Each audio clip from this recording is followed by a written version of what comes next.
కూడా సణుగులు సంశయాలు మాని సమస్త కార్యాలు చేయగలిగిన దేవుడే మిమ్మల్ని సమస్త కార్యాలు చేయమంటాడు. దేవుడికి స్తోత్రం కలుగును గాక. ఎప్పుడు కార్యాలు చేసే దేవుడేనా? మరి నువ్వు ఎప్పుడు చేస్తావు కార్యాలు?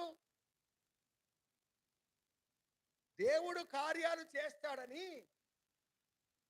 ఈ ప్రపంచమే సాక్ష్యం చెప్తుంది. దేవుడికి స్తోత్రం కలుగును గాక.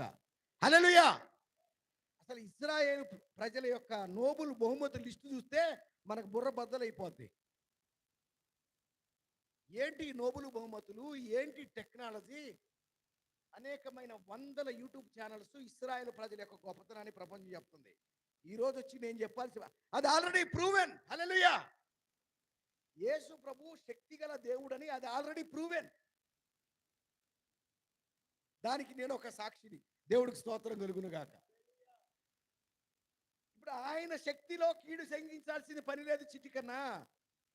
నీ పనిలే ఎట్టున్నాయి చూడు. ఫస్ట్ దేవుడు గొప్పతనం గురించి నువ్వేం ప్రశ్నించాల్సిన పని లేదు. దేవుడి శక్తిని నువ్వు నిందించాల్సిన పని లేదు. దేవుడికే నువ్వు పరీక్ష పెట్టేంత గొప్పోడివి అవ్వాల్సిన పని లేదు. కానీ ముందు నీ పెట్టేబేడ సర్దుకొని నువ్వు సమస్త కార్యాలు చేయడానికి సిద్ధపడు. దేవుడికి స్తోత్రం కలుగును గాక. హల్లెలూయా. మేము మిషనరీ ట్రిప్కి వెళ్తే ఎట్లాంటి వాళ్ళని తీసుకెళ్తాం సార్? బాగా షుగర్ పేషెంట్లు తీసుకెళ్తాం. అర్థమవుతుందా? షుగర్ పేషెంట్ అంటే ఏంటి అర్థం? టైంకి తినాలా. మా మిషనరీ ట్రిప్లో 10 కిలోమీటర్లు 20 కిలోమీటర్లు నడిపిస్తాం రోజుకి. టైంకి తిండి దొరకదు. మేము వాళ్ళని అట పడేస్తాం, పో అంటాం. వచ్చేలోపల షుగర్ తగ్గిపోద్ది. దేవుడికి స్తోత్రం కలుగును గాక. నేను జోక్ చెప్పడానికి కాదు చెప్తుంది, సీరియస్గా చెప్తున్నా నేను. హల్లెలూయా. ఒక సిస్టర్కి షూ వేసుకెళ్ళింది అనమాట. ట్రిప్పు పోతుంది కాబట్టి మంచి కొత్త షూ కొనుక్కుని వేసుకుంది. పాపం ఆ షూ కరిసి పుండు అయిపోయింది కాళ్ళకి. ఇప్పుడు షూ లేదు, చెప్పులు లేవు, ఉత్తి కాళ్ళతో నడవాల్సి వచ్చింది. చిన్న గాయం కాకుండా తిరిగి వచ్చింది. దేవుడికి స్తోత్రం కలుగును గాక. ఆవిడ ఇచ్చిన సాక్ష్యం అంటే తన జీవితంలోనే ఇంత అద్భుతమైన నడకని ఎప్పుడు నడవలేదు. హల్లెలూయా.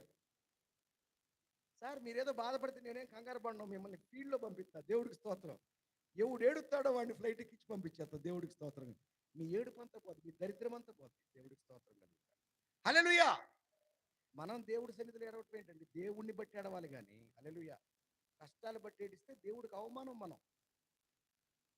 మనకుండే కష్టాలు బట్టి ఏడిస్తే దేవుడు లేట్ చేస్తున్నాడు అవమానం. దేవుడికి అవమానం. We should rise up like eagles. Hallelujah. మనం పక్షిరాజు యవ్వనం వల్లే లేవాలి, విశ్వాసంతో లేవాలి.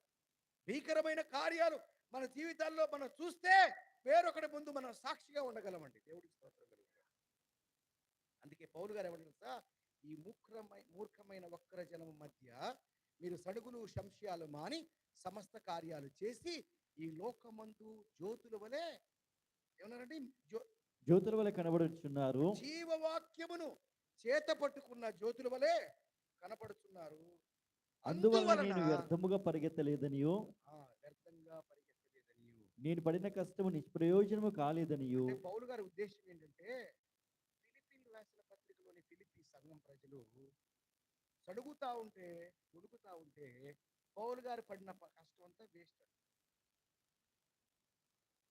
పౌలు గారు చేసిందంతా వ్యర్థమట.